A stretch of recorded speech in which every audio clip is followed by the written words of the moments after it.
അസ്സലാമു അലൈക്കും. ഒരു യാത്രയെ സംബന്ധിച്ചാണ് ജബ്ബാർ പറഞ്ഞത്. നമുക്കൊരു യാത്ര നടത്തി നോക്കാം. ഇതിൽ ഒന്ന് രണ്ട് പ്രശ്നങ്ങളുള്ളത് വ്യക്തിപരമായിട്ട് തന്നെ ബാധിക്കുന്ന പ്രയാസങ്ങളാണ്. ഒന്ന്, കുറച്ച് ദിവസമായിട്ട് ശബ്ദം നന്നായിട്ട് പുറത്തേക്ക് വരുന്നില്ല. അത് ഇടയ്ക്കിടെ ഉണ്ടാവാറുള്ളതാണ്. ഈ വോക്കൽ കോഡിന് നൊഡ്യൂൾസ് വന്നു കഴിഞ്ഞാൽ പിന്നെ ശബ്ദം എടുക്കാൻ പാടില്ല എന്നാണ്. പിന്നെ വോയിസ് റെസ്റ്റ് വേണം നിർബന്ധമായിട്ട്. രണ്ടാമത്തെ സംഗതി, ചെറുതായിട്ട് എന്തെങ്കിലും ഒരു കൺട്രോൾ പെട്ടെന്ന് വന്നു കഴിഞ്ഞാൽ സംഗതി കാര്യങ്ങൾ എൻ്റെ കയ്യിൽ നിന്ന് പോകും. ഞാനൊരു മികച്ച പ്രഭാഷകനാവാത്തത് എൻ്റെ ഒരു പ്രധാന കാരണങ്ങളിലൊന്നതാണ്.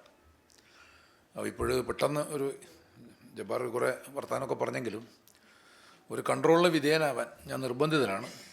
പ്രത്യേകിച്ച് ഹിക്മത്തിൻ്റെ സമയം കവർന്നെടുക്കാനൊന്നും ഞാൻ ആഗ്രഹിക്കുന്നില്ല. പക്ഷേ സംഗതി മൊത്തം ഈ അടുക്കി വെച്ചത് പൊട്ടിത്താഴെ വീണ്ടുണ്ട്. അപ്പോൾ സ്വാഭാവികമായിട്ടും അത് വീണ്ടും ഒന്ന് വാരിപ്പിടിച്ചെടുത്തിട്ട് എന്തെങ്കിലുമൊക്കെ വിതറാനേ പറ്റുള്ളൂ. അപ്പോൾ അതിൽ സമയം ഞാനങ്ങനെ നോക്കില്ല. കണിശമായി നിങ്ങൾക്ക് എന്നെ നിയന്ത്രിക്കാം, ഒരു കുഴപ്പമില്ല. പിന്നെ അപ്പോൾ യാത്രയെക്കുറിച്ച് ഞാൻ പറഞ്ഞു. നമ്മൾ ഒരു തരിശുഭൂമിയിലൂടെ അങ്ങനെ യാത്ര നടത്തുകയാണ്. അതിന് ഈ റേഡിയോ ആക്റ്റീവ് വാളുണ്ട്, അതിർത്തികൾ, അങ്ങനെ അദൃശ്യമായിട്ടുള്ള വാൾസ്. ശരിക്കും പറഞ്ഞാൽ ഒരു ഡെഡ് ലാൻഡാണ്. പിന്നെ വളരെ സൈലൻ്റ് ആയിട്ടുള്ളൊരു അറ്റ്മോസ്ഫിയർ. പക്ഷേ പെട്ടെന്ന് ഈ വാള് കടന്നു പോകുന്ന ഒരാൾ ഒരു പൊട്ടിത്തെറിയൊക്കെ നടക്കുന്നത് നമ്മൾ കാണുന്നുണ്ട്. അപ്പോൾ അതിലൂടെയാണ് നമ്മളിപ്പം സഞ്ചരിക്കുന്നത്. ചില രംഗങ്ങൾ ഞാനിങ്ങനെ ഓർത്തെടുക്കുകയാണ്. ഇപ്പോൾ നമ്മുടെ കൂടെ ഒരു ജനിതക ശാസ്ത്രജ്ഞനുണ്ട്. അദ്ദേഹം വിത്തിനെ പൂർണ്ണമായി നിയന്ത്രിക്കുന്ന ഒരാളാണ്. അതായത് വിത്തിന് നിയന്ത്രണം സ്വയം നഷ്ടപ്പെട്ടു പോയൊരു കാലം. നമുക്കറിയാലോ, ഈ ടെർമിനേറ്റർ സീഡ്സ് എന്നാണ് പറയാം. സത്യത്തിൽ വിത്ത് ടെർമിനേറ്റർ അല്ല, വിത്തിനെ ടെർമിനേറ്റ് ചെയ്യുകയാണ് ചെയ്യുന്നത്. എന്നാലും നമ്മളതിനെ കില്ലർ സീഡ് അല്ലെങ്കിൽ ടെർമിനേറ്റർ സീഡ് എന്നൊക്കെയാണ് വിളിക്കുക. ജനിതക വ്യതിയാനം വരുത്തിയിട്ട് ഭൂമിയെ ഊഷരമാക്കുന്ന. അപ്പോൾ ആ വിത്തിൻ്റെ നിയന്ത്രണത്തിലാണ് മനുഷ്യൻ്റെ ഭക്ഷ്യസുരക്ഷ നിലകൊള്ളുന്നത് എന്നതിനാൽ തന്നെ ഈ ജനിതക ശാസ്ത്രജ്ഞന് വലിയൊരു പ്രാധാന്യമുണ്ട്. പക്ഷേ എവിടെയോ എന്തോ ഒരു കുഴപ്പമുണ്ടായി. ആ കുഴപ്പത്തെ തുടർന്ന് വളരെ രൂക്ഷമായൊരു ഭക്ഷ്യക്കമ്മി. അപ്പോൾ ഇയാളങ്ങനെ നടക്കുകയാണ്. അപ്പോൾ നടക്കുമ്പോൾ ആ വാളിന് അപ്പുറത്തേക്ക് എത്തണം. അവിടെയുള്ള ആരെയോ കാണാൻ വേണ്ടിയിട്ട് അന്വേഷിച്ചുകൊണ്ടാണ് അയാൾ പോകുന്നത്. എന്ന് പറഞ്ഞാൽ ജീവിതത്തിൻ്റെ രഹസ്യം കൈവശം വെക്കാൻ കഴിവുള്ള ഒരു മനുഷ്യനെ അന്വേഷിക്കുകയാണ്. അപ്പോൾ നമ്മൾ ഈ രംഗം കാണുമ്പോൾ പെട്ടെന്ന് എന്തിനാണ് ഒരു സയൻറ്റിസ്റ്റ് എല്ലാം ഉപേക്ഷിച്ചുകൊണ്ട് മരണത്തിൻ്റെ പ്രതീതിയുള്ള, അങ്ങിങ്ങായിട്ട് ശവശരീരങ്ങളൊക്കെ കാണുന്നുണ്ട്, മരണത്തിൻ്റെ പ്രതീതിയുള്ള അപകട സാധ്യതയുള്ള ഒരു സ്ഥലത്തുകൂടെ അയാൾ എന്തിനാണ് നടക്കുന്നത് എന്ന് നമ്മൾ ചിലപ്പോൾ ചിന്തിച്ചേക്കും. പക്ഷെ കുറേ ദൂരം അദ്ദേഹത്തിൻ്റെ കൂടെ സഞ്ചരിക്കുമ്പോൾ നമുക്ക് പരിചിതമായൊരു യാത്രയാണത് എന്ന് ബോധ്യപ്പെടുന്നുണ്ട്. അതിലേക്ക് നമുക്ക് പോകാം. അത് ഏതാണെന്നുള്ളത് നമ്മൾ കഥ പറയുമ്പോൾ മനസ്സിലാവും. എന്തായാലും ഇയാളൊരു ജനിതക ശാസ്ത്രജ്ഞനാണ്. ഭക്ഷ്യസുരക്ഷ, കൃഷി മുതലായവ വലിയൊരു പ്രശ്നമാണ്. പക്ഷെ അതേസമയം നമ്മളിതിൻ്റെ ആദ്യ രംഗത്തിൽ നിന്ന് തന്നെ മനസ്സിലാക്കുന്നത് ഇതൊരു സബ്മിഷൻ അല്ലെങ്കിൽ ഒരു സമർപ്പണം എന്ന് പറയുന്ന ഒരു സംഗതിക്ക് വേണ്ടിയിട്ടുള്ളൊരു യാത്രയാണ്, ഒരു അന്വേഷണമാണ്. അപ്പം നമ്മളിപ്പോൾ സിനിമ കാണുകയല്ല, സിനിമയോടൊപ്പം സഞ്ചരിക്കുകയാണ്. സിനിമയിൽ നമ്മൾ വിശുദ്ധരെ അന്വേഷിക്കുകയാണ്. കാരണം ഈ സയൻറ്റിസ്റ്റ് ഒരു വിശുദ്ധനെ അന്വേഷിച്ചുകൊണ്ടാണ് അയാൾ നടക്കുന്നത്. ദാറ്റ് മീൻസ് സിനിമയ്ക്ക് തന്നെ ഒരു ആത്മാവുണ്ടോ എന്നുള്ളതാണ് നമ്മുടെ ഒരു അന്വേഷണം. അപ്പോൾ അതിൽ വരുന്ന പ്രധാനപ്പെട്ട ഒരു ഡിസ്കഷൻ പോയിൻ്റ് എന്ന് പറയുന്നത് സയൻസും ഫെയ്ത്തും തമ്മിലുള്ള ഒരു ഏറ്റുമുട്ടലാണ്. സയൻസ് വേഴ്സസ് ഫെയ്ത്ത് എന്ന് പറയാം. അതോടൊപ്പം തന്നെ വലിയ പൊട്ടിത്തെറിയിലൂടെ നമ്മൾ മനസ്സിലാക്കുന്നത് ഒരു കൊളാപ്സ് ഓഫ് മെറ്റീരിയലിസ്റ്റ് റാഷണാലിറ്റി. അത് കേവലം ഒരു പൊട്ടിത്തെറിയല്ല, മറിച്ച് ഒരു ഭൗതികവാദപരമായിട്ടുള്ള റാഷണാലിറ്റിയുടെ ഒരു തകർച്ച തന്നെയാണ് നമ്മളവിടെ കാണുന്നത് എന്ന് തിരിച്ചറിയാൻ വേണ്ടി സാധിക്കും. അപ്പോൾ ഇത് ഒരു രംഗം, അതവിടെ മനസ്സിലിരിക്കട്ടെ. രണ്ടാമതൊരു രംഗം ഇതുപോലെ ഒരു യാത്രയാണ്. മരുഭൂമിയിൽ വൃദ്ധനായൊരു ദർവീഷ്. ആ ദർവീഷ് പക്ഷേ അന്ധനാണ്. അയാൾ വളരെ ആത്മവിശ്വാസത്തോടുകൂടി നടക്കുകയാണ്. അപ്പോൾ അയാളുടെ കൂടെ അയാളുടെ ഒരു കൊച്ചുമകളുണ്ട്. അവൾ അവനോട് ചോദിക്കുന്നു, നീ എവിടേക്കാണ് പോകുന്നത് എന്ന് കൃത്യമായിട്ട്. നിങ്ങൾ എവിടേക്കാണ് പോകുന്നത് എന്ന് നീ നോക്കെ വരുന്ന നമ്മുടെ ഈ സബ് ടൈറ്റിലൊക്കെ കണ്ടിട്ടാണല്ലോ സിനിമകളുടെ സംഭാഷണമൊക്കെ മനസ്സിലാക്കുക. അപ്പോൾ ആ ഒരു ഇംഗ്ലീഷ് ചിലപ്പോൾ മനസ്സിൽ കയറി വരും. അപ്പോൾ നിങ്ങൾ എങ്ങോട്ടാണ് പോകുന്നത് എന്ന് നിങ്ങൾക്ക് എങ്ങനെയാണ് തിരിച്ചറിയാൻ പറ്റുക എന്ന് ഗ്രാൻഡ് ഫാദറോട് ചോദിക്കുകയാണ്. അപ്പോൾ അയാൾ പുഞ്ചിരിച്ചുകൊണ്ട് പറയുന്ന മറുപടി, എൻ്റെ കണ്ണുകൾ അടഞ്ഞിരിക്കുകയാണ്, പക്ഷേ ഞാൻ എൻ്റെ ഹൃദയം കൊണ്ടാണ് കാണുന്നത്. ഇന്നല്ലാഹ ലാ തഅമൽ അബ്സാർ വലാകിൻ തഅമൽ ഖുലൂബുല്ലദീ ഫിസ്സുദൂർ. അങ്ങനെ തന്നെ അല്ലായത്, അതായത് പിന്നെ ഇന്നഹ ലാ തഅമൽ അബ്സാർ, കണ്ണുകൾക്കുള്ള അന്ധതയെക്കുറിച്ചല്ല നാം ഇവിടെ പറയുന്നത്, മറിച്ച് പിന്നെ ഈ നെഞ്ചിൻ കൂടിനകത്തുള്ള ഹൃദയത്തിൻ്റെ, ഹൃദയം തന്നെ ഒരു പ്രതീകമാണ്. ഹൃദയം യഥാർത്ഥത്തിൽ ഭൗതികമായി ചിന്തിച്ചു കഴിഞ്ഞാൽ അതൊരു അവയവം മാത്രമാണ്. പക്ഷേ ഭാഷയിൽ കൽബ് എന്ന് പറയുമ്പോൾ അതിനേക്കാൾ അപ്പുറത്തുള്ളൊരു അർത്ഥം അതിനുണ്ട്. അപ്പോൾ അതിനുണ്ടാകുന്ന ഒരു അന്ധതയെ സംബന്ധിച്ച് ഖുർആൻ കൃത്യമായിട്ട് പറയുന്നുണ്ട്. അപ്പോൾ അതിൻ്റെ ഒരു പ്രതിഫലനമായിട്ട് ഈ വൃദ്ധൻ്റെ, ഈ പിന്നെ ദർവീഷിൻ്റെ വർത്തമാനം നമുക്ക് അനുഭവപ്പെടും. അപ്പോൾ സ്വാഭാവികമായിട്ടും ഇവിടെ മറ്റൊന്നും കൂടിയുണ്ട്. നേരത്തെ നമ്മൾ സിനിമയിലൂടെ ഒരു വിശുദ്ധൻ അന്വേഷിക്കുകയാണ് ചെയ്തത്, അഥവാ സിനിമയുടെ റൂഹ് അന്വേഷിക്കുകയാണ് ചെയ്തത്. ഇവിടെ അങ്ങനെയല്ല. ഇവിടെ നമ്മൾ മനസ്സിലാക്കുന്ന സിനിമ എന്ന് പറയുന്ന വെറും കാഴ്ചയല്ല, അതിനെ ഹൃദയം കൊണ്ട് കാണാൻ നമ്മൾ ശീലിക്കണം എന്നുള്ളതാണ്. അപ്പോൾ ആ ഒരു മീനിങ് ആണ് ഈ ഒരു രംഗത്തിൽ നിന്ന് നമുക്ക് കിട്ടുക. അപ്പോൾ അങ്ങനെ ഒരു ആശയത്തെ പ്രതിഫലിപ്പിക്കുന്ന ഒരു കണ്ണാടിയാവാൻ സിനിമയ്ക്ക് എത്രത്തോളം സാധിക്കുന്നുണ്ട് എന്നുള്ളതാണ് യഥാർത്ഥത്തിൽ ഖുർആനിക പ്രതീകങ്ങളുമായി വെച്ചുകൊണ്ട് സിനിമയെക്കുറിച്ചൊരു ക്ലാസ് എടുക്കുമ്പോൾ അതാണ് ഏറ്റവും പ്രധാനപ്പെട്ട അന്വേഷണം എന്നും നമ്മൾ മനസ്സിലാക്കും. ഞാനീ പറഞ്ഞതിൽ ഒന്നാമത്തത് സെമി കപ്ലനോഗ്ലു എന്ന്, ഇപ്പം തുർക്കിയിൽ ജി പിന്നെ പലപ്പോഴും സൈലൻ്റായിട്ടാണ് ഉച്ചരിക്കുക. എർദോവാൻ എന്നാണ് അവിടുത്തെ പ്രസിഡൻറ്റിൻ്റെ പേര്. അപ്പോൾ അതുപോലെ കപ്ലനോഗ്ലു, അയാളുടെ പേര് എപ്പോഴും തെറ്റിച്ചാൽ പറയുക, കപ്ലോങ്ഗ്ലു എന്നൊക്കെ എഴുതുന്ന ആളുണ്ട്. സെമി കപ്ലനൗലു എന്ന, അപ്പോൾ നമ്മൾ ഇസ്ലാമിക് സിനിമയെക്കുറിച്ച് അല്ലെങ്കിൽ ഇസ്ലാമുമായി ബന്ധപ്പെട്ട് ഇസ്ലാമിക് ഇമേജുകൾ ഉൾപ്പെടുന്ന സിനിമയെക്കുറിച്ച് ചർച്ച ചെയ്യുമ്പോൾ ഫസ്റ്റ് വരേണ്ട പേര് അദ്ദേഹത്തിൻ്റെതാണ്. അദ്ദേഹത്തിൻ്റെ യൂസുഫ് ട്രിലഗി, എഗ്ഗ്, മിൽക്ക്, ഹണി എന്നിങ്ങനെ 3 സിനിമകൾ, യൂസുഫ് ട്രിലഗി, അത് അദ്ദേഹത്തിൻ്റെ തന്നെ ഒരു ആവിഷ്കാരമാണ്. അതേസമയം തന്നെ അദ്ദേഹം വലിയൊരു അംഗീകാരം നേടിയിട്ടില്ല. പിന്നെ സിനിമയിൽ കിട്ടുന്ന ഏറ്റവും മികച്ച അന്തർദേശീയ അവാർഡ് എന്ന് പറയുന്ന ഒന്ന് കാനിലും, പിന്നൊന്ന് വെനീസിലും, പിന്നൊന്ന് ബെർലിനിലും, 3നും തുല്യസ്ഥാനമാണുള്ളത്. ഈ പിന്നെ അതാണ് ഏറ്റവും പ്രധാനപ്പെട്ട അവാർഡ്. ഓസ്കാർ അമേരിക്കയുടെ നാഷണൽ അവാർഡാണ് യഥാർത്ഥത്തിൽ. നമ്മളെ പത്രങ്ങൾ അതിന് വലിയ ഹൈപ്പ് കൊടുക്കുന്നതേ ഉള്ളൂ. അപ്പോൾ ഈ 3 അവാർഡുകളും അദ്ദേഹത്തിന് കിട്ടിയിട്ടുണ്ട്. അത്രയും ലോകത്ത് അംഗീകരിക്കപ്പെടുന്ന അറിയപ്പെടുന്നൊരു പിന്നെ ഫിലിം മേക്കറാണ് സെമി കപ്ലനൗലു. അപ്പോൾ അദ്ദേഹത്തിൻ്റെ എഗ്ഗ്, മിൽക്ക്, ഹണി, യൂസുഫ് ട്രിലഗി എന്നാണ് പറയുക. അതുപോലെ ഇപ്പോഴും അദ്ദേഹം ഒരു കമ്മിറ്റ്മെൻറ്റ് സീരീസ്, ഇപ്പോൾ ഏറ്റവും ലാസ്റ്റ് അദ്ദേഹത്തിൻ്റെ വന്നിട്ടുള്ള പടം കമ്മിറ്റ്മെൻറ്റ് ഹസൻ. അതിൻ്റെ തൊട്ട് മുമ്പ് കമ്മിറ്റ്മെൻറ്റ് അസ്ലി, കമ്മിറ്റ്മെൻറ്റ് എന്ന് മാത്രമേ അതിന് പേര് ഇംഗ്ലീഷ് കൊടുത്തിട്ടുള്ളൂ, കമ്മിറ്റ്മെൻറ്റ് അസ്ലി എന്ന് പറഞ്ഞിട്ട് മനുഷ്യരുടെ ബാധ്യതകളെ, ധാർമ്മിക ബാധ്യതകളെ സംബന്ധിച്ചൊക്കെയുള്ള ആഖ്യാനങ്ങൾ.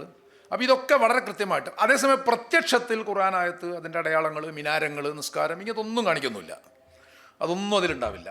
അപ്പോൾ ഗ്രെയിൻ എന്ന അദ്ദേഹത്തിൻ്റെ ഒരു സിനിമ ഉണ്ട്. ആ സിനിമയിലുള്ള രംഗമാണ് നമ്മൾ ഒന്നാമതായിട്ട് പറഞ്ഞത്.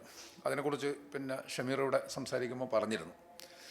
രണ്ടാമത്തത് Bab Aziz, the prince that contemplated his soul എന്ന് പറഞ്ഞിട്ട്, അത് ഒരു ഡെസേർട്ട് ട്രിലഗി എന്ന് പറയുന്നൊരു 3 സിനിമയുടെ അവസാനത്തെ സിനിമയാണ്. അത് അൾജീരിയൻ ഫിലിം മേക്കറും കവിയുമായിട്ടുള്ള നാസർ ഖമീർ, അദ്ദേഹത്തിൻ്റെ സിനിമയാണ്. അതിലുള്ളതാണ് ഈ രണ്ടാമത് പറഞ്ഞിട്ടുള്ള രംഗം. ഇനി വേണമെങ്കിൽ സമാനമായിട്ട് കുറേ സീനുകൾ നമ്മളിങ്ങനെ ഓർത്തെടുക്കാം. ഈ സീനുകൾ ഓർത്തെടുക്കുമ്പോൾ തന്നെ എൻ്റെ ക്ലാസ് വേണമെങ്കിൽ നിർത്താം. അപ്പോൾ എത്രത്തോളം ഇതിൽ ഇങ്ങനെയൊക്കെ സംഭവിക്കുന്നുണ്ട് എന്നുള്ളത്. പക്ഷേ നമ്മുടെ ഈ മലയാളം എന്ന് പറയുന്നത് ഒരു പരിമിതിയാണ്. മലയാളത്തിൽ അധികം സിനിമകൾ ഈ വിഷയത്തിലില്ല. പക്ഷേ ഓരോ ഭാഷ എടുത്ത് നോക്കുമ്പോഴും അധികം സിനിമകൾ ഉണ്ടാവില്ല എന്നാണ് നമ്മൾ മനസ്സിലാക്കേണ്ടത്. ഈ ഇൻ്റർനാഷണൽ സിനിമ എന്ന് പറയുമ്പോൾ പ്രതലം അത്രയും വൈഡായല്ലോ. അപ്പോൾ സ്വാഭാവികമായിട്ട് ടർക്കിഷിൽ എത്രയുണ്ട്, റഷ്യനിൽ എത്രയുണ്ട് നോക്കിക്കഴിഞ്ഞാൽ വളരെ കുറവേ ഉണ്ടാവുള്ളൂ. ഇതുപോലെ മലയാളത്തിൽ വളരെ കുറവേ ഉള്ളൂ. എണ്ണം പറഞ്ഞ മലയാളത്തിലുള്ള ഇസ്ലാമിനെ പ്രതിനിധാനം ചെയ്യുന്ന അല്ലെങ്കിൽ ഇസ്ലാമിക ബിംബങ്ങളെ പ്രതിഫലിപ്പിക്കുന്ന പിന്നെ സിനിമകൾ ചെയ്തിട്ടുള്ളതിൽ ഒരാൾ നമ്മുടെ സദസ്സിൽ തന്നെ കൂട്ടത്തിൽ തന്നെ ഇരിക്കുന്നുണ്ട്. എന്തായിരുന്നാലും അതിലേക്ക് നമുക്ക് പോകാം. അപ്പോൾ പിന്നെ മറ്റൊരു രംഗം ഞാൻ ഓർക്കുന്നത് മജീദിയുടെ പിന്നെ വളരെ ഡയറക്റ്റായിട്ട് ഇസ്ലാം തന്നെ പ്രമേയമാകുന്ന സിനിമയാണല്ലോ Muhammad the messenger of God. അപ്പോൾ അത് ശരിക്കും പറഞ്ഞാൽ പ്രവാചകനാവുന്നതിന് മുമ്പുള്ള പ്രവാചകനെയാണ്, മുഹമ്മദിനെയാണ് അതിൽ ശരിക്കും ചിത്രീകരിച്ചിട്ടുള്ളത്. പടം തുടങ്ങുന്നത് പിന്നെ ഷീബു അബി താലിബിലുള്ള ഉപരോധത്തിലാണ്. അവിടെ വെച്ച് അബൂ താലിബിൻ്റെ ചിന്തകളിലൂടെ, എസ്പെഷ്യലി അബൂ താലിബ് അതിൽ വലിയൊരു ക്യാരക്ടറാണ്, പ്രത്യേകിച്ചൊരു പിന്നെ പശ്ചാത്തലത്തിൽ നിന്ന് വരുന്നൊരു സിനിമ ആയതുകൊണ്ടായിരിക്കാം. പിന്നെ അപ്പോൾ അബൂ താലിബിൻ്റെ ചിന്തകളിലൂടെ വരുന്ന, പിന്നെ അത് ആനക്കലഹത്തിലേക്ക് പോകുന്നു, അവിടുന്ന് പ്രവാചകൻ്റെ ജനനത്തിലേക്കും മറ്റൊക്കെ ആയിട്ട് അങ്ങനെ വരിക. അപ്പോൾ അതിൽ ഒരു രംഗത്ത് പിന്നെ കുട്ടിയായിട്ടുള്ള പ്രവാചകൻ, ഇതിൻ്റെ ഒക്കെ ഒരു പ്രത്യേകത എന്ന് പറഞ്ഞാൽ ഈ ചില പിന്നെ നിയന്ത്രണങ്ങൾ നമ്മൾ വെക്കുമ്പോൾ ഇസ്ലാമിലെ ഇസ്ലാമിലെ എത്തിക്സിൽ നിയന്ത്രണങ്ങൾക്ക് വലിയ പ്രാധാന്യമുണ്ട്. വിലക്കുകളാണ് മനുഷ്യനെ സൃഷ്ടിക്കുന്നത് എന്നാണ് ഇസദ് ബഗോവിച്ച് പറഞ്ഞത്. അദ്ദേഹം അറ്റ്കിൻസനെ ഉദ്ധരിച്ചുകൊണ്ട് പറയാണ്, വിലക്കുകളാണ് മനുഷ്യനെ സൃഷ്ടിക്കുന്നതാണ്. അപ്പം മനുഷ്യൻ്റെ ഒരുപാട് സാധ്യതകൾ തരുന്നത്. ഇന്നലെ പറയുമ്പോൾ ഞാൻ പറഞ്ഞിരുന്നു, ഇപ്പോൾ ഈ ഫ്രാൻസ് കാഫ്ക, പിന്നെ അദ്ദേഹത്തോട് നിങ്ങൾ പോയി ചോദിക്കുകയാണ് എന്തുകൊണ്ടാണ് നിങ്ങൾ ക്ലിയറായിട്ട് എഴുതാത്തത്. അദ്ദേഹത്തിൻ്റെ കഥകൾ എന്ന് പറഞ്ഞാൽ അദ്ദേഹത്തിൻ്റെ നോവലുകൾ പോലെ തന്നെയാണ്. അതായത് ലാൻഡ് സർവേയർക്ക് ഒരു കോട്ടക്കകത്ത് വിട്ടുന്നു. കോട്ട എന്ന് പറഞ്ഞൊരു ഭയങ്കര ലാബിരിന്താണ്, അതിനകത്ത് വിട്ട് കഴിഞ്ഞാൽ ഒരാൾക്ക് പുറത്തിറങ്ങാൻ കഴിയില്ല. അദ്ദേഹത്തിൻ്റെ പുസ്തകവും അങ്ങനെ തന്നെയാണ്. ഒരാൾക്ക് ഒരു വഴിയിലൂടെ 2 പ്രാവശ്യം കയറാൻ കഴിയില്ല എന്നുള്ളതാണ് അദ്ദേഹത്തിൻ്റെ പുസ്തകങ്ങളുടെ പ്രത്യേകത. ഒന്നും ക്ലിയർ അല്ല. അപ്പം ഇദ്ദേഹത്തോട് അത് ചോദിക്കുമ്പോൾ ക്ലാരിറ്റി എന്ന് പറഞ്ഞാൽ യഥാർത്ഥത്തിൽ ക്ലാരിറ്റി ഇല്ലായ്മ എന്ന് പറഞ്ഞാൽ പല സാധ്യതകൾ തുറക്കുകയാണ്. ക്ലിയറായിട്ട് പറയുന്നതോടുകൂടി ഒരുപാട് മുഖങ്ങൾക്ക് മുകളിൽ മറയിടുക എന്നാണ് അതിൻ്റെ അർത്ഥം. ഒരൊറ്റ മുഖം മാത്രമേ പിന്നെ അതിൽ പ്രദർശിപ്പിക്കപ്പെടുകയുള്ളൂ എന്നുള്ളതാണ്. അപ്പോൾ എന്തായിരുന്നാലും ഇതിൽ പ്രവാചകനെ ഒരു കുട്ടി ഇങ്ങനെ കാണുന്നുണ്ടെങ്കിലും ഈ കാറ്റിലൂടെ അതുപോലെ ചില ശബ്ദങ്ങളിലൂടെയൊക്കെ മാത്രമാണ് പ്രവാചക സാന്നിധ്യം അതിൽ, നുബുവത്തിന് മുമ്പുള്ള നബിയാണെങ്കിൽ പോലും അങ്ങനെ മാത്രമാണ് അതിൽ അനുഭവിപ്പിക്കുന്നത്. അത് പിന്നീട് ഈ മുസ്തഫ അക്കാദ്, പിന്നീടല്ല അതിന് മുമ്പെയാണ് മുസ്തഫ അക്കാദ് മെസ്സേജ് എന്ന് പറഞ്ഞിട്ടൊരു സിനിമ എടുത്തത്. അതിൽ പ്രവാചകൻ്റെ ജീവിതമാണ്, പക്ഷേ പ്രവാചകനായിട്ടൊരു നടൻ അതിൽ വന്നിട്ടില്ല. നബിയുടെ വേഷം ധരിച്ചുകൊണ്ടൊരു നടൻ അതിൽ വന്നിട്ടില്ല. സിനിമയിലുടനീളം നബിയുടെ സാന്നിധ്യം, സാമീപ്യം നമ്മൾ അനുഭവിക്കുന്നുണ്ട്. അപ്പോൾ അത് യഥാർത്ഥത്തിൽ നമ്മുടെ സർഗാത്മകതയുടെ വികാസത്തിൻ്റെ ഒരു വലിയ വഴി തുറക്കുകയാണ്. ഒരു കൺട്രോൾ വരുമ്പോൾ സെൻസർഷിപ്പിന് അങ്ങനെ ഒരു പ്രാധാന്യം കൂടി യഥാർത്ഥത്തിലുണ്ട്. സെൻസർഷിപ്പ് പൊളിറ്റിക്കൽ ആകുമ്പോഴാണ് നമ്മളതിനെ എതിർക്കുന്നത്. പ്രത്യേകിച്ചും ഒരു അധികാര വ്യവസ്ഥക്കകത്ത് നമ്മൾ ഈ ഭരണകൂടത്തിനൊരു വടി കൊടുക്കുക എന്ന് പറഞ്ഞാൽ അത് എപ്പോഴും പ്രശ്നമാണ്. ഒരു നിരോധം ഒരു ജനാധിപത്യ വ്യവസ്ഥയ്ക്കകത്താണെങ്കിൽ പ്രത്യേകിച്ചും. ഈ മദ്യനിരോധത്തെക്കുറിച്ച് ചർച്ച ചെയ്യുന്നപ്പം ഞാൻ പറയാം, മദ്യനിരോധനത്തിന് ഞാനെതിരാണ്. കാരണം ഓരോ നിരോധനവും ഗവൺമെൻറ്റിൻ്റെ കയ്യിൽ കൊടുക്കുന്നൊരു വടിയാണ്. നമ്മൾ അനുഭവിച്ചുകൊണ്ടിരിക്കുന്നൊരു സംഗതിയാണത്. എന്തായാലും അതങ്ങോട്ട് പോട്ടെ. അപ്പോൾ എന്നാൽ അതേസമയം തന്നെ ഇസ്ലാമിൽ അതിൻ്റെ നേച്ചറിൽ തന്നെയുള്ളൊരു സെൻസർഷിപ്പ് ഉണ്ട്. ആ ഒരു സെൻസർഷിപ്പ് ചില നിയന്ത്രണങ്ങൾ ഏർപ്പെടുന്നുണ്ട്. ആ നിയന്ത്രണങ്ങൾ മെസ്സേജിൽ പ്രവാചകനെ മാത്രമല്ല 4 ഖലീഫമാരെയും കാണിക്കുന്നില്ല. ഇവർ 5 പേരും ഇല്ലാതെ എങ്ങനെയാണ് നബിയുടെ കഥ പറയുക? നിങ്ങളൊന്ന് ആലോചിക്കുക. എങ്ങനെയാണ് ആ കഥ? മിക്കവാറും ആ സിനിമകൾ എല്ലാവരും കണ്ടിട്ടുണ്ടാവും. ഇവർ 5 പേരെയും ആവിഷ്കരിക്കാതെ അവതരിപ്പിക്കാതെ എങ്ങനെയാണ് പ്രവാചകൻ്റെ, അത് വളരെ ഭംഗിയായിട്ട് അത് പറഞ്ഞിട്ടുണ്ട്. നമ്മൾ ആ സാന്നിധ്യം ശരിക്ക് അറിയുന്നുണ്ട്. അപ്പോൾ മജീദിയുടെ സിനിമയിൽ കുട്ടിയായിരിക്കുന്ന സമയത്ത് കാറ്റിലിങ്ങനെ കടലാസുകൾ ഇങ്ങനെ പറന്നു പോവാണ്. അപ്പോൾ എന്തോ ഒരു മെസ്സേജ് എഴുതിയിട്ടുള്ളൊരു കടലാസ് കയ്യിലിങ്ങനെ വന്ന് വീഴുന്നുണ്ട്, മുഹമ്മദിൻ്റെ കയ്യിലിങ്ങനെ വന്ന് വീഴുന്നുണ്ട്. അപ്പോൾ ശരിക്ക് എന്ന് പറഞ്ഞാൽ എന്തോ ഒരു സന്ദേശം വരുന്നതിൻ്റെ ഒരു സൂചനയാണത്. അപ്പോൾ ഒരു ദൈവിക സന്ദേശം യഥാർത്ഥത്തിൽ എങ്ങനെയാണ് ആരംഭിക്കുക? അതൊരു ഇടിമുഴക്കത്തോടു കൂടിയാണോ, അല്ലെങ്കിൽ ഒരു കൊടുങ്കാറ്റടിച്ചിട്ടാണോ? വിശുദ്ധ ഖുർആൻ പറയുന്നത് ഹുവല്ലദീ യുർസിലു റിയാഹ ബുശ്റൻ ബൈന യദൈ റഹ്മത്തി, അള്ളാഹു അവൻ്റെ റഹ്മത്തിൻ്റെ മുന്നോടിയായിട്ട് സുവാർത്തകളുമായിട്ട് കാറ്റിനെ പറഞ്ഞയക്കുന്നു. ചെറിയൊരു കാറ്റങ്ങോട്ട് വീശും. ആ കാറ്റ് വീശുമ്പോൾ ആ കാറ്റ് ഹത്താ ഇതാ അക്കല്ലത്ത് സഹാബൻ സിക്കാലൻ സുക്കുനാഹുലി ബലദി മയ്യത്തിൻ എന്നൊക്കെ പറഞ്ഞിട്ടാണ് ആയത്ത് പോകുന്നത്. മൃതമായി കിടക്കുന്ന ഭൂമിക്ക് മേൽ. ഖുർആൻ്റെ ഈ മെറ്റഫർ, പ്രത്യേകിച്ച് മഴയുടെ മെറ്റഫർ, എപ്പോഴും സന്ദേശത്തെ കൂടി സൂചിപ്പിക്കുന്നതാണ്. ദൈവികമായ സന്ദേശത്തെ, വഹീനെ കൂടി സൂചിപ്പിക്കുന്നതാണ്. അപ്പോൾ ഒരു കാറ്റായിട്ട്, ഇളം കാറ്റിലാണ് ഈ കടലാസ് കഷ്ണങ്ങൾ അങ്ങനെ പറന്നിട്ട് പോകുന്നത് എന്ന് കാണാൻ സാധിക്കും. അപ്പോൾ അത് തുടക്കം തന്നെ വളരെ ഭംഗിയുള്ളതാണ് എന്നാണ് സൂചിപ്പിക്കുന്നത്. അപ്പോൾ ദൈവിക സന്ദേശങ്ങൾ പലപ്പോഴും നിശബ്ദമായിട്ട്, ഈ നിശബ്ദതക്കും വലിയ പ്രാധാന്യമുണ്ട്. ഞാൻ നേരത്തെ പറഞ്ഞ കാഫ്കയുടെ തന്നെ ഈ അഫോറിസംസ്, സ്യൂറാവ് അഫോറിസംസ് എന്ന് പറഞ്ഞിട്ട് അദ്ദേഹം ദൈവത്തെക്കുറിച്ച് കൂടുതൽ പറയുന്നില്ല. പക്ഷെ എന്നാൽ അദ്ദേഹം സൂചിപ്പിക്കുന്നൊരു സംഗതി എന്ന് പറഞ്ഞാൽ ദൈവം ചിലപ്പോൾ നിശബ്ദതയായിരിക്കാം എന്നാണ്. നിശബ്ദതയായിരിക്കാം. എന്നാൽ ദൈവികമായ ചിന്തകളിൽ നിശബ്ദതയ്ക്ക് വലിയ പ്രാധാന്യമുണ്ട്. റൂമി തന്നെയാണ് പറഞ്ഞത്, നിശബ്ദതയാണ് ദൈവത്തിൻ്റെ ഭാഷ. ദൈവത്തിൻ്റെ ഭാഷ നിശബ്ദതയാണ്. മനുഷ്യൻ്റെ സംസാരങ്ങൾ അതിന് നൽകുന്ന വളരെ ദുർബലമായ ട്രാൻസ്ലേഷനാണ്. വീക്ക് ട്രാൻസ്ലേഷൻസ്, വളരെ വീക്കായിട്ടുള്ള ട്രാൻസ്ലേഷൻസ് മാത്രമാണ് മനുഷ്യൻ്റെ ഭാഷ എന്ന് പറയുന്നുണ്ട്. അപ്പോൾ അതുപോലെ ആ ഒരു നിശബ്ദത, അതിൻ്റെ ഒരു സൗന്ദര്യം, അങ്ങനെയാണ് കാറ്റിൽ നിന്ന് വിത്തുകൾ പറന്നു വരുന്നത് പോലെയാണ് ഈ സാധനം വരുന്നത് എന്നുള്ളൊരു സൂചന. അപ്പോൾ ഇത് കുറച്ച് രംഗങ്ങൾ, ആ രംഗങ്ങൾക്ക് നമ്മൾ ഈ പറയുന്നൊരു പ്രതലവുമായിട്ട് ഉള്ള ബന്ധം എന്താണ് എന്നുള്ളത് കൂടുതൽ വിശദീകരിക്കാതെ മനസ്സിലാവും. കുറച്ചൊക്കെ ഞാൻ വിശദീകരിച്ചിട്ടുണ്ട്. എന്തായിരുന്നാലും മുമ്പ് പിന്നെ ജമീൽ മാഷും കെ എസ് റഫും കൂടിയാണ് ആ പുസ്തകം പിന്നെ ഹലാൽ സിനിമ എന്ന് പറഞ്ഞിട്ടൊരു പുസ്തകം പിന്നെ ക്രോഡീകരിച്ച് എഡിറ്റ് ചെയ്തിരുന്നു. അപ്പോൾ അതിൻ്റെ പിന്നെ പ്രകാശന ചടങ്ങിൽ പങ്കെടുത്ത് സംസാരിക്കുമ്പോൾ ഞാൻ വെറുതെ തമാശയായിട്ട് പറഞ്ഞതാണ്. അങ്ങനെ ആലോചിച്ചിരുന്നപ്പോഴെനിക്ക് കിട്ടിയൊരു സംഭവമാണ്. ഈ മലയാളത്തിലൊരു പക്ഷേ ആദ്യത്തെ ഹലാൽ സിനിമ കണ്ടം വെച്ച കോട്ടായിരിക്കും എന്നൊരു പ്രസ്താവന നടത്തിയിരുന്നു. കണ്ടം വെച്ച കോട്ട്. കാരണം അത് സാറിന് ഈ മലയാളത്തിൽ അധികം സിനിമകളില്ല എന്ന് ഞാൻ പറഞ്ഞു. ഇപ്പോൾ മലയാളത്തിൽ മുസ്ലിം ജീവിതത്തെ റെപ്രസെൻ്റ് ചെയ്യുന്ന ധാരാളം സിനിമകളുണ്ട്. പക്ഷേ അതിനൊക്കെ നമുക്ക് അതിൽ മാത്രമല്ല അതിൽ വലിയൊരു ഭാഗവും മിസ്റെപ്രസെൻറ്റേഷനാണ് എന്നും പറയേണ്ടി വരും. അത് മുസ്ലിം രാഷ്ട്രീയത്തെപ്പോലും നമ്മളിപ്പോൾ ഈ അടുത്ത് ആഘോഷിച്ചിട്ടുള്ള എമ്പുരാൻ സിനിമ ഉണ്ടല്ലോ. എമ്പുരാൻ സിനിമ എന്നെ സംബന്ധിച്ചിടത്തോളം അസ്വസ്ഥനാക്കിയിട്ടുള്ളൊരു സിനിമയാണത്. കാരണം പിന്നെ അത് ഈ ഒക്കൾട്ട് സേറ്റനിക് സിംബലുകളെ വല്ലാതെ പ്രൊമോട്ട് ചെയ്യുന്ന സിനിമകളാണ്. ലൂസിഫറും അതെ, ലൂസിഫർ എന്നുള്ള പേര് പോലും അതാണ്, ഷെയ്ത്താൻ്റെ പേരാണ്. ഷെയ്ത്താൻ തന്നെയാണ് യഥാർത്ഥത്തിൽ. ഇപ്പോൾ ഈ ഹസ്ബുൻ അല്ലാഹു നിഅമൽ വക്കീൽ എത്ര പ്രാവശ്യം പറഞ്ഞിട്ടും ഈ ചങ്ങായിക്ക് അതിൽ നിന്ന് രക്ഷ കിട്ടിയിട്ടില്ല. ഈ ചങ്ങായി അവസാനം അവലംബിക്കുന്നത് എന്താണ്? സയ്യിദ് എന്താണ് പേര്? സയ്യിദ് മസൂദ് അവസാനം അവലംബിക്കുന്നത് ഈ ലൂസിഫർ തന്നെയാണ്. ലൂസിഫർ എന്ന് പറയുന്ന എസ്തപ്പാൻ നെടുമ്പള്ളി, പിന്നെ അയാളെയാണ് അവസാനം ആശ്രയിക്കേണ്ടി വരുന്നത്. ഈ രണ്ട് സിനിമകളിലുമായിട്ട് ഈവൻ 666 നമ്പർ കാർ ഉൾപ്പെടെ ക്രിസ്ത്യൻ മിത്തോളജി അനുസരിച്ച് 666 ഷെയ്ത്താൻ്റെ നമ്പറാണ്. ഇതൊക്കെ ഉൾപ്പെടെയുള്ള എല്ലാ സിമ്പലുകളും വളരെ കൃത്യമായിട്ട് വരുന്നുണ്ട്. അതുകൊണ്ട് നിങ്ങൾ ഈ കാണിക്കുന്നത് ഈ ദൈവത്തെ വിളിക്കുന്നതൊക്കെ വെറുതെയാണ് എന്ന് മാത്രവുമല്ല, മുസ്ലിങ്ങളുടെ രാഷ്ട്രീയത്തിൻ്റെ ഒരു മിസ്റെപ്രസെൻറ്റേഷൻ അതിൽ കൃത്യമായിട്ട് വരുന്നുണ്ട്. പ്രതികാരത്തിൻ്റെ ഒരു രാഷ്ട്രീയം, അങ്ങനെ ഒരു രാഷ്ട്രീയം ഇവിടുത്തെ മുസ്ലിങ്ങൾക്കിടയിലുള്ള ഏറ്റവും തീവ്ര കക്ഷി പോലും മുന്നോട്ട് വെച്ചിട്ടില്ല. പ്രതികാരത്തിൻ്റേതായ ഒരു രാഷ്ട്രീയം എന്ന് പറയുന്നത് മുസ്ലിങ്ങൾക്കിടയിൽ, ഇന്ത്യൻ മുസ്ലിങ്ങൾക്കിടയിലോ കേരളത്തിലോ പിന്നെ രാഷ്ട്രീയമായിട്ട് പ്രവർത്തിക്കുന്ന, പ്രതിരോധവും പറഞ്ഞ് പ്രവർത്തിക്കുന്ന ഏറ്റവും തീവ്ര നിലപാടുള്ള മുസ്ലിം സംഘടനകൾ പോലും മുന്നോട്ട് വെച്ചിട്ടില്ല. അതിനേക്കാൾ അപ്പുറം അതൊരു അപ്പൊളിറ്റിക്കൽ മൂവിയായി മാറുന്നത് വൈയക്തിക പ്രതികാരമാണത് എന്നതുകൊണ്ടാണ്. അത് സായിദ് മസൂദിൻ്റെ മാത്രം പ്രതികാരമാണ്, ഒരു സംഘടിതമായ ഏർപ്പാടേ ആവുന്നില്ല. അതവിടെ ഇരിക്കട്ടെ. അപ്പോൾ റെപ്രസെൻറ്റേഷൻ്റെ പ്രശ്നം മുമ്പൊക്കെ വേഷത്തിലും ഭാവത്തിലും ചലനത്തിലും വർത്തമാനത്തിലുമൊക്കെ ആയിരുന്നെങ്കിൽ ഇന്ന് അത് രാഷ്ട്രീയത്തിൽ പോലും സിനിമയുടെ വിജയത്തിന് വേണ്ടി ഏറ്റവും സെൻസിറ്റീവായ ഒരു പ്രതലം സ്വീകരിച്ചു എന്നതല്ലാതെ വലിയ ധൈര്യമൊന്നും എമ്പുരാനിൽ ഞാൻ കാണുന്നില്ല. കാരണം കേരളത്തിൽ അത് അത്ര വലിയ കുഴപ്പമുണ്ടാക്കില്ല എന്നവർക്കറിയാം. ഉത്തരേന്ത്യയിൽ നിന്നിട്ടാണെങ്കിൽ ഇപ്പോൾ നന്ദിതാദാസിൻ്റെ പടത്തിനൊന്നും ഇപ്പോഴും ഇറങ്ങിയിട്ട് എത്ര കൊല്ലമായി, 2008 റിലീസായ പടമാണ്. ഇതുവരെ അതൊരൊറ്റ തിയേറ്ററിൽ വന്നിട്ടില്ല. ഇത്തരം പ്രതിഷേധങ്ങൾ അവിടെ ഒക്കെ ഉണ്ടാവും, പക്ഷേ ഇവിടെ അത് അങ്ങനെയൊന്നും സംഭവിക്കാൻ പോകുന്നില്ല എന്ന് വളരെ കൃത്യമായിട്ടറിയാം. അപ്പോൾ അത് അങ്ങനൊരു വലിയ ധീരതയായിട്ടൊന്നും പരിഗണിക്കേണ്ടതില്ല. നന്നായി വിറ്റുപോകാൻ സാധ്യതയുള്ള അങ്ങനൊരു വൈകാരികമായ പ്രമേയം പിന്നെ ഉപയോഗിച്ചു എന്നുള്ളതല്ലാതെ അതിൽ അങ്ങനൊരു വലിയൊരു രാഷ്ട്രീയമായ ധീരതയൊന്നും ഞാനതിൽ കണ്ടിട്ടില്ല. അതവിടെ ഇരിക്കട്ടെ.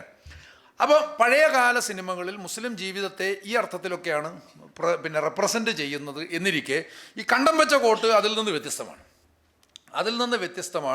അത്തരത്തിലുള്ള റെപ്രസെൻറ്റേഷനൊന്നും കാണുന്നില്ല എന്ന് മാത്രമല്ല, അത് ടി മുഹമ്മദ് യൂസഫിൻ്റെ നാടകമായിരുന്നു. അത് ശരിക്കും ടി മുഹമ്മദ് യൂസഫിൻ്റെ നാടകം പിന്നീട് കെ ടി മുഹമ്മദിനെ കൊണ്ട് സ്ക്രിപ്റ്റ് എഴുതിച്ചിട്ട് TR സുന്ദരമാണ് ആ സിനിമ ചെയ്തിരിക്കുന്നത്. അതിൽ പിന്നെ TS മുത്തയ്യയുടെ കഥാപാത്രമാണ് മുഹമ്മദ് കാക്ക. ഈ മുഹമ്മദ് കാക്കയാണ് ഈ കണ്ടം വെച്ച കൂട്ടിൻ്റെ ആൾ. അയാളതിൽ ഭാസ്കര മാഷ് എഴുതി ബാബുക്ക ട്യൂൺ ചെയ്തിട്ട് മെഹബൂബ് പാടുന്നൊരു പാട്ടുണ്ട്. ആ പാട്ടാണ് അതിൻ്റെ ഒരു പ്രമേയം എന്ന് പറയാം. ശരിക്കും പറഞ്ഞാൽ ഇസ്ലാമിൻ്റെ രാഷ്ട്രീയവും സംസ്കാരവും അതിലുണ്ട്. കണ്ടം വെച്ചൊരു കോട്ടാണ് മുഹമ്മദ് കാക്കാൻ്റെ കോട്ടാണെന്ന് പറഞ്ഞിട്ടുള്ളൊരു പാട്ടുണ്ടല്ലോ. അതിലിപ്പോൾ ഒരു വരി, തൊഴിലാളികളെ കൊള്ളയടിക്കണ മുതലാളികളുടെ കോട്ടല്ല, കഷ്ടത പെരുകിയ സാധുജനങ്ങളുടെ കണ്ണീരൊപ്പണ കോട്ടാണ്. ഈ കോട്ടിനെ കുറിച്ച് പറയാണ്. ഇതെങ്ങനെയാണ് ഈ പാച്ച് വന്നതെന്ന് വെച്ചാൽ, ഇയാൾ ഹജ്ജിന് പോകാൻ വേണ്ടിയിട്ട് കിട്ടുന്ന കാശ് മുഴുവൻ ഇങ്ങനെ തുന്നിച്ചേർത്തതാണ് ഈ സാധനം. പക്ഷേ അവസാനം ഒരു മനുഷ്യൻ്റെ സഹായത്തിന് വേണ്ടിയിട്ട് അത് ഉപയോഗിക്കുകയാണ്. അപ്പോൾ ആ സ്വഭാവത്തിൽ പിന്നീട് പിന്നെ അതിലും വമ്പിച്ച മിസ്റെപ്രസെൻറ്റേഷൻ്റെ പ്രശ്നമുണ്ടെന്ന് ഞാൻ പറയും. ചർച്ചയായിട്ടുള്ളൊരു സിനിമയാണ് ആദാമിൻ്റെ മകൻ അബു. ആദാമിൻ്റെ മകൻ അബു സലീം അഹമ്മദ് ചെയ്തൊരു സിനിമയാണ്. ആ സിനിമയും അത് അവസാനത്തിലുള്ള ആ ഒരു പാരിസ്ഥിതികമായിട്ടുള്ളൊരു അവെയർനെസ് നൽകാൻ വേണ്ടി ശ്രമിക്കുന്നു എന്നുള്ളതൊഴിച്ചാൽ ഇത്രയും നിസ്സഹായനായൊരു വിശ്വാസിയെ ഞാൻ എൻ്റെ ജീവിതത്തിൽ കണ്ടിട്ടില്ല.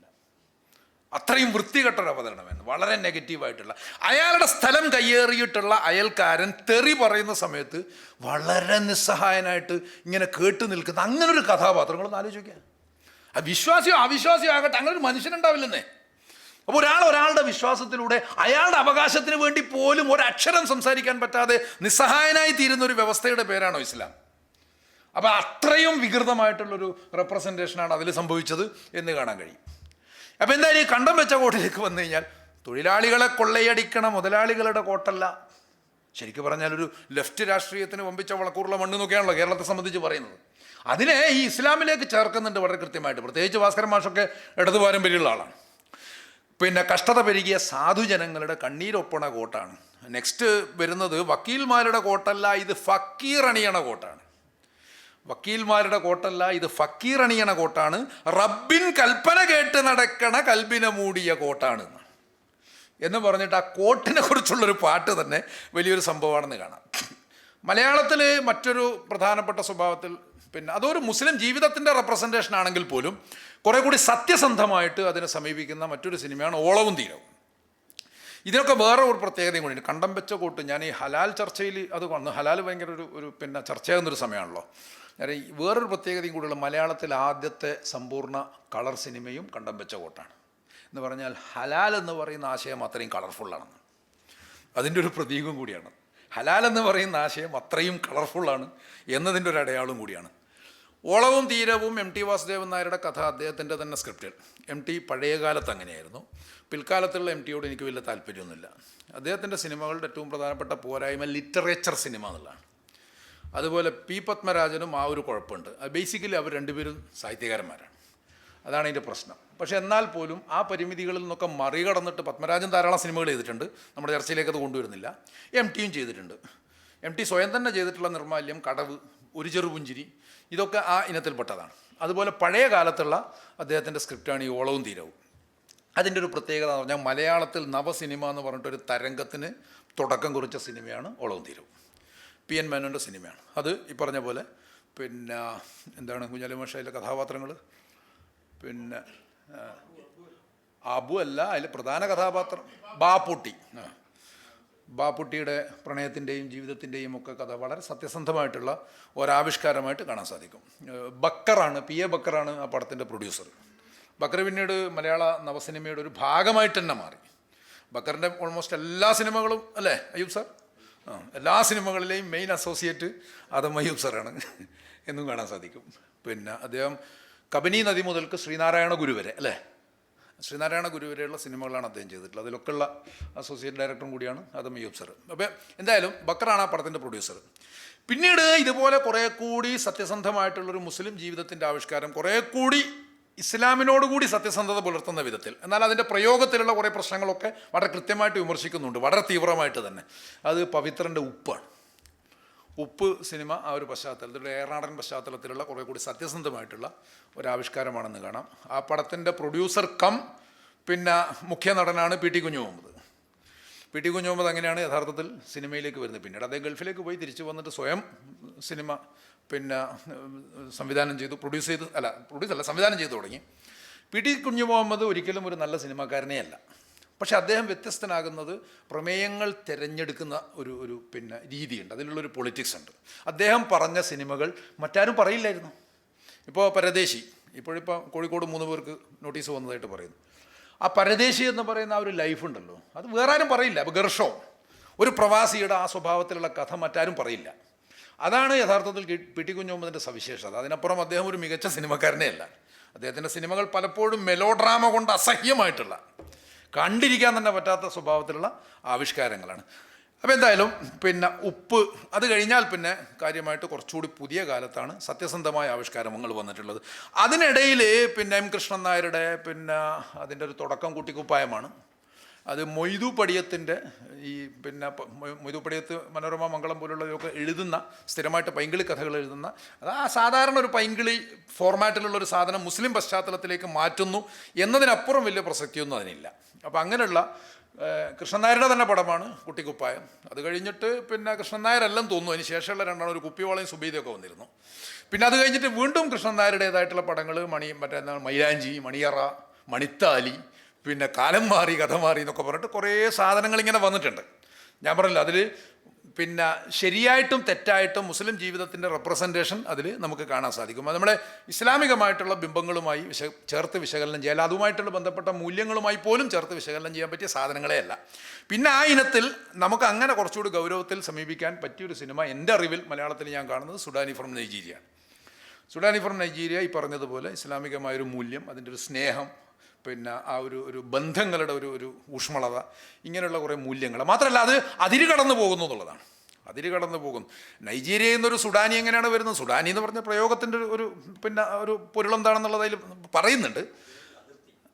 അല്ല, അതിർത്തി എന്ന് മാത്രമല്ല, ഈ നൈജീരിയയിൽ നിന്ന് വരുന്ന ഒരു മനുഷ്യൻ, അഭയാർത്ഥിയായിട്ടുള്ളൊരു മനുഷ്യൻ മിക്കവാറും പിന്നെ കോങ്കോ, അങ്ങനെ ആയിരിക്കുമല്ലേ സക്കരിയ, കോങ്കോ സിവിൽ വാറിൻ്റെ ഒരു അഭയാർത്ഥിയാവാനാണ് സാധ്യത.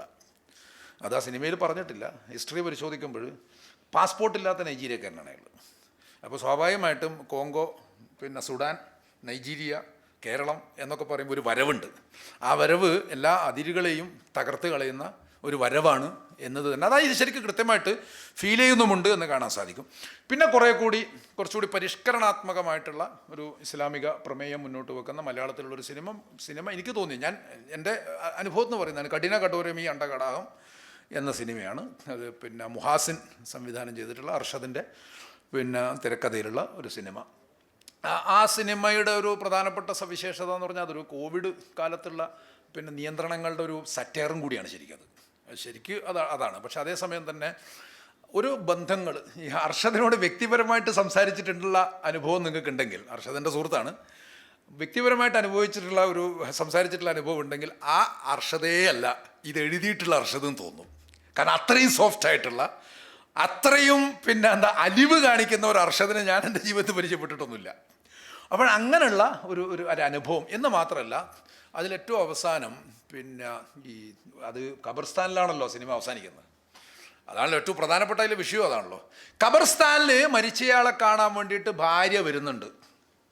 അപ്പോൾ ഭാര്യ ഖബർസ്ഥാനിലേക്ക് വരിക എന്ന് പറയുന്ന മുസ്ലിം സമുദായത്തിൽ പതിവില്ലാത്തതാണ്, വിലക്കുള്ളതാണ് എന്ന് തന്നെ വേണം പറയാൻ.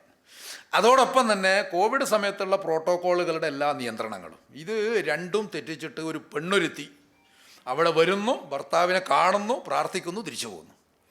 ഈ ഒരു ക്ലൈമാക്സ് ഉണ്ടല്ലോ, ഇത് വളരെ പ്രധാനമാണ് എന്ന് എനിക്ക് തോന്നിയിട്ടുണ്ട്. പിന്നെ അതുപോലെ ചില പടങ്ങൾ, തരുൺ മൂർത്തിയുടെ സൗദി വെള്ളക്ക, അതും ആ അർത്ഥത്തിൽ ഇസ്ലാമിക മൂല്യങ്ങൾ. പക്ഷേ ഇതൊന്നും സവിശേഷമായിട്ട് ഞാൻ നേരത്തെ പറഞ്ഞ പോലെ ഗ്രെയിനിലോ അല്ലെങ്കിൽ അതുപോലെ പിന്നെ ഈ ഡെസേർട്ട് ലഗിയിലോ ഒക്കെ പറയുന്ന സ്വഭാവത്തിലുള്ള പ്രതിനിധാനമൊന്നും ആവുന്നില്ല എന്നുള്ളതൊരു യാഥാർത്ഥ്യമാണ്. അതിൽ കുറച്ചെങ്കിലും വ്യത്യാസമുള്ളത് സുഡാനി ഫ്രം നൈജീരിയ മാത്രമാണ്. ഹലാൽ ലവ് സ്റ്റോറീൻ്റെ പ്രതലം മറ്റൊന്നാണ്. അതിൽ സിനിമ, കല മുതലായ സംഗതികളുമായി ബന്ധപ്പെട്ട് അത് മുസ്ലിം സമുദായത്തിന് സ്വീകാര്യമായി തീരുന്നൊരു സന്ദർഭമുണ്ട്. ആ ഒരു സന്ദർഭത്തിൽ അതിനു വേണ്ടി ഉണ്ടായിട്ടുള്ള പെയിനും സ്ട്രെയിനും ഒക്കെയാണ് ആ സിനിമയുടെ പ്രമേയം. അത് കുറച്ചുകൂടി സറ്റേറിക്കലായിട്ട് അവതരിപ്പിച്ചു എന്നാണ് കാണാൻ സാധിക്കുക. പിന്നെ നമ്മൾ വല്ലാതെ ശ്രദ്ധിക്കാതെ പോയിട്ടുള്ള ബാലേന്ദ്ര മേനോൻ്റെ ഒരു സിനിമയുണ്ട്, സമാന്തരങ്ങൾ. അതിൽ ഇസ്മായിൽ എന്ന് പറയുന്ന വളരെ സത്യസന്ധനായ ഒരു ഉദ്യോഗസ്ഥനാണ്, ഒരു റെയിൽവേ ഉദ്യോഗസ്ഥനാണ്. അദ്ദേഹത്തിൻ്റെ ആ സത്യസന്ധതയുടെ ഒരു ആധാരം അദ്ദേഹത്തിൻ്റെ ഒരു ഫെയ്ത്താണ് എന്നുള്ളത് തോന്നിപ്പിക്കുന്ന സ്വഭാവത്തിലുള്ള ചില അവതരണങ്ങൾ അതിൽ കാണാൻ സാധിക്കും. പിന്നെ അങ്ങനെയുള്ള ഒരു സംഭവമാണ്. പിന്നുള്ളത് വളരെ വർണ്ണശബളമായിട്ട് മുസ്ലിം ജീവിതത്തെ അവതരിപ്പിക്കുന്നത്, അതും ഈ റെപ്രസെൻറ്റേഷനാണ്. പക്ഷേ എന്നിരുന്നാൽ പോലും അതിലും ഈ പറഞ്ഞതുപോലെ ഇസ്ലാമിൻ്റെ ഒരു അടയാളമുണ്ട്. ആ സ്വഭാവത്തിൽ മലയാളത്തിൽ വന്നിട്ടുള്ളൊരു സിനിമ എന്ന് പറഞ്ഞാൽ ഉസ്താദ് ഹോട്ടൽ. പക്ഷേ അതിലും മിസ്റെപ്രസെൻറ്റേഷൻ്റെ പ്രശ്നമുണ്ട്. കാരണം സന്തോഷിക്കണമെങ്കിൽ പെണ്ണിന് മതിൽ ചാടണം എന്ന് പറയുന്നൊരു മെസ്സേജ് അതിലുണ്ട്. പെണ്ണ് മതിൽ ചാടിയെങ്കിൽ മാത്രമേ സന്തോഷം സാധ്യമാവുകയുള്ളൂ എന്ന് പറയുന്നൊരു മെസ്സേജ്. മാത്രമല്ല, മുൻ തലമുറയിൽപ്പെട്ട ഒരു സ്ത്രീയുടെ ഫോട്ടോ നമ്മൾ പിന്നെ ചുമരുമ്പോൾ കാണുന്നുണ്ട്, ഈ നിക്കാബൊക്കെ ധരിച്ചിട്ട്. അത് വളരെ ആ ഫ്രെയിം ഒന്ന് മിന്നിമറിഞ്ഞു പോകുന്നതാണെങ്കിലും ആ ഫ്രെയിം വളരെ എന്താ പറയുക, ഒരു വൃത്തികെട്ട സ്വഭാവത്തിലുള്ള ഒരു ഫ്രെയിമായിരുന്നു എന്ന് തൽക്കാലം പറയാം. കൂടുതൽ പിന്നെ ഭാഷ നന്നാക്കാൻ പോയ സമയം അങ്ങ് പോയി. പിന്നെ അപ്പോൾ എന്നാൽ അതിനെ മറികടന്നുകൊണ്ട് ഈ ഒരു മുസ്ലിം ജീവിതം എന്ന് പറഞ്ഞാൽ ഏത് പ്രതിസന്ധി ഘട്ടത്തിലും എത്രത്തോളം വർണ്ണശബളമാണ് എന്ന് തെളിയിച്ചൊരു സിനിമയാണ് സുലൈഖ മൻസിൽ. അത് പ്രത്യേകിച്ച് ആ ഒരു കാലത്താകുമ്പോൾ അതിന് വലിയൊരു പ്രതിരോധത്തിൻ്റെതായ ഒരു പ്രസക്തിയും കൂടിയുണ്ട് എന്നാണ് ഞാൻ കരുതുന്നത്. വലിയൊരു ഭയങ്കര ഗംഭീരമായിട്ടുള്ളൊരു സിനിമയായിട്ടൊന്നും അതിനെ കാണാൻ സാധിക്കും. അപ്പോൾ അഷ്റഫ് ഹംസയുടെ തന്നെ ഭീമൻ്റെ വഴിയൊക്കെ കുറച്ചുകൂടി ഘടനാപരമായിട്ട് നല്ല ഭദ്രതയുള്ള, നല്ല ആസ്വാദ്യമായിട്ടുള്ള സിനിമകളാണ്. അതേസമയം ഇത് അങ്ങനെയൊന്നും അല്ലെങ്കിൽ പോലും ആ ഒരു ആഘോഷമുണ്ടല്ലോ, അത് നമ്മൾ ആ പൗരത്വ സമരമൊക്കെ നടക്കുന്ന സമയത്താണ്. എന്ത് പൗരത്വം ചോദ്യം ചെയ്താലും എന്ത് അക്രമങ്ങൾ നിങ്ങൾ ഉണ്ടാക്കിയാലും നമ്മളിങ്ങനെയൊക്കെയാണ് ജീവിക്കുക എന്ന് പറയുന്നൊരു മെസ്സേജ് ഇത് മാത്രമല്ല. അതിൻ്റെ ഒരു ക്ലൈമാക്സ് സീൻ എന്ന് പറയുന്നത് വിവാഹത്തിൻ്റെ സമയത്തുള്ള കർത്തൃത്വാവകാശത്തിൻ്റെ കാര്യത്തിലുള്ള ഇസ്ലാമിൻ്റെ നിലപാട് ഒരു പരിധി വരെ അതിൽ വ്യക്തമാക്കുന്നുണ്ട്. രണ്ടാമത് ഇയാളോട്, അതും സാധാരണ വിഡ്ഢിവേഷം കെട്ടാൻ വേണ്ടി ചുമതലപ്പെടുത്തപ്പെട്ടിട്ടുള്ള ഖത്തീബും ഖാദിയും ഒക്കെയാണല്ലോ നമ്മൾ കാണാറുള്ളത്. ഖത്തീബ് വന്നിട്ട് കസേരമ്മൽ ഇരുന്നിട്ട് പറയുന്നത്, നീ ഓളോട് പോയി ചോദിച്ചിട്ട് വേണം വരാൻ, എങ്കിൽ മാത്രമേ നീ ഇവിടെ ഇരിക്കാൻ അർഹത നേടുന്നുള്ളൂ എന്നുള്ളതാണ്.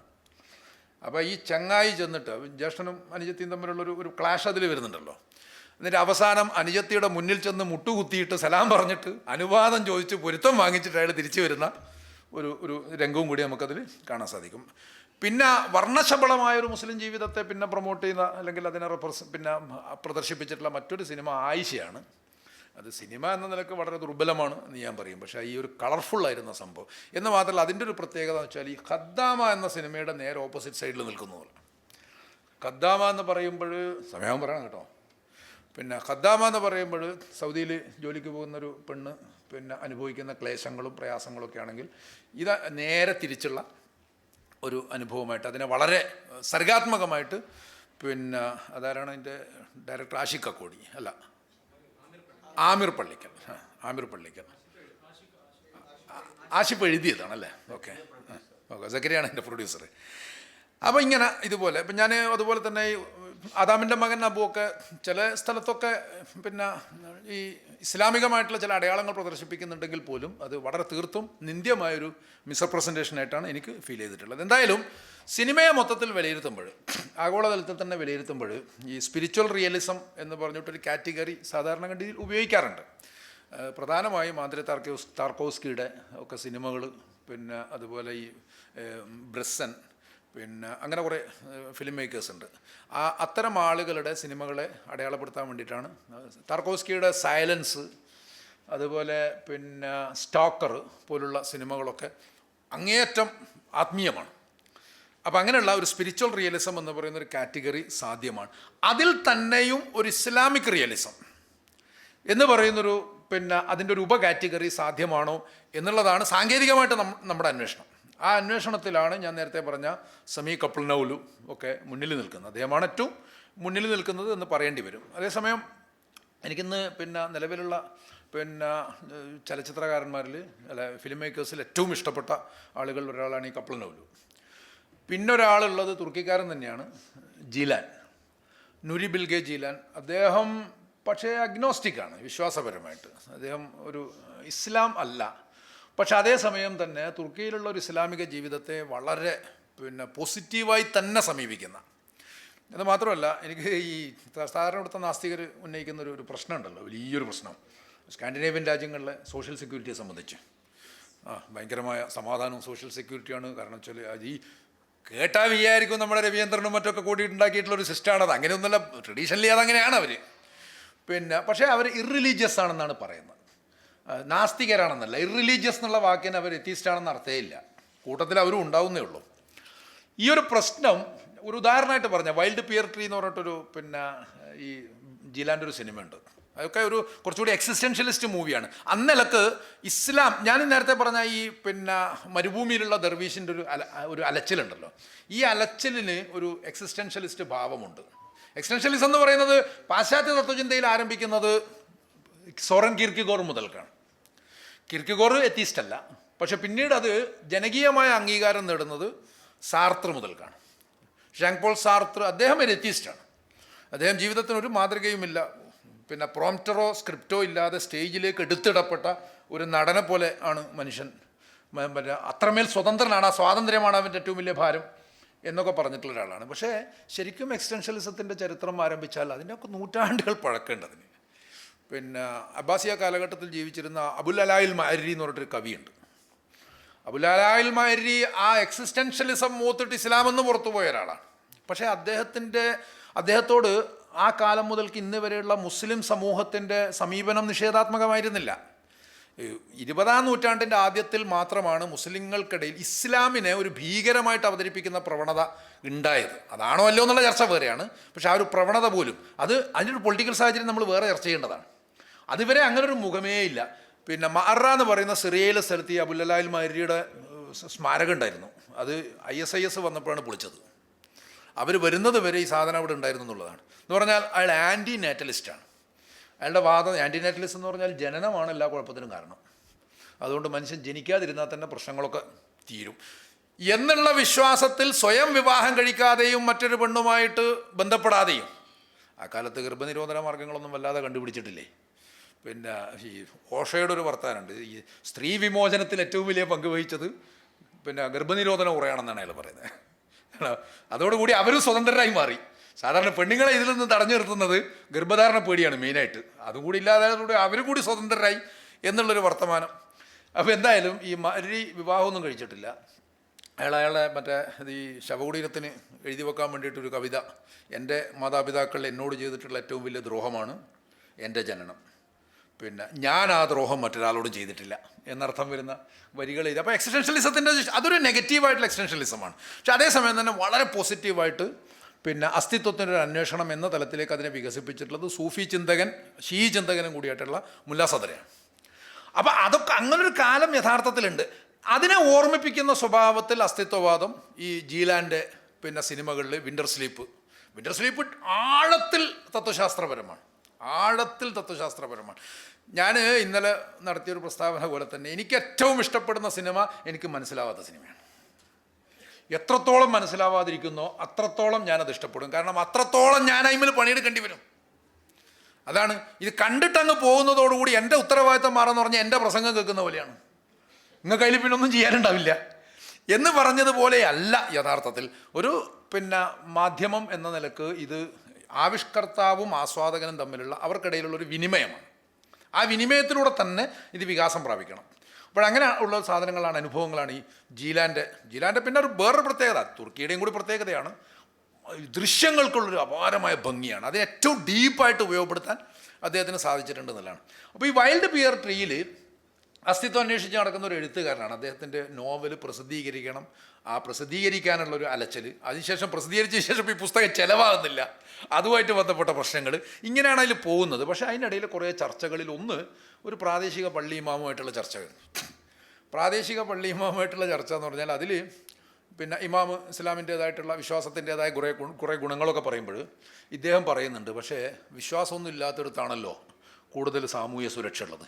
ഞാൻ പറഞ്ഞ ആ വാദം ഓർമ്മയുണ്ടല്ലോ. അപ്പോൾ അതൊന്നും ഇല്ലാത്തടത്താണല്ലോ സാമൂഹ്യ സുരക്ഷ ഉള്ളത്. അപ്പോൾ ഇതൊക്കെ സാമൂഹികമായിട്ട് പരാജയമാണെന്നാണല്ലോ അതിൻ്റെ അർത്ഥം. ഈ ചെറുപ്പക്കാരൻ അഗ്നോസ്റ്റിക്കാണ്, അതായത് ജീലാൻ്റെ ഒരു പ്രതിനിധാനമാണ്. പക്ഷേ അതിൻ്റെ ഒരു മറുവശം ജീലാൻ തന്നെ പറയുന്നു എന്നുള്ളതാണ് ഇതിൻ്റെ പ്രത്യേകത. അതാണ് സത്യസന്ധത എന്ന് പറയുമ്പോൾ. അതാണ് ഇമാമ് കുറച്ച് ആലോചിച്ചിട്ട് അതിന് പറയുന്നൊരു മറുപടി ഉണ്ട്. എന്താ കാരണം എന്നറിയോ? സാമൂഹികമായ തിന്മകളാണല്ലോ സോഷ്യൽ സെക്യൂരിറ്റിയെ പിന്നെ കറക്റ്റ് ചെയ്യുന്നത്. അപ്പോൾ സാമൂഹികമായ തിന്മകൾ അവിടെ ഉണ്ടാവാത്തത് സാമൂഹികമായ ബന്ധങ്ങളില്ലാത്തതുകൊണ്ടാണ്. ഓരോരുത്തരും അവനവനായിട്ട് ജീവിച്ചു കഴിഞ്ഞാൽ നിങ്ങളെ തല്ലാൻ ആരും വരില്ല, നിങ്ങളെ തടവാനും ആരും വരില്ല. ഇതാണ് അവിടുത്തെ ലൈഫ്. ഇതൊരു മികച്ച ലൈഫായിട്ട് നിങ്ങൾ കാണുന്നത് നിങ്ങളുടെ കുഴപ്പമാണ്. ശരിക്കും മനസ്സിലാക്കണം, ആൻറ്റി ഡിപ്രസൻ്റ് ഏറ്റവും കൂടുതൽ ചിലവാകുന്ന രാജ്യങ്ങളിൽ അതും പെടും.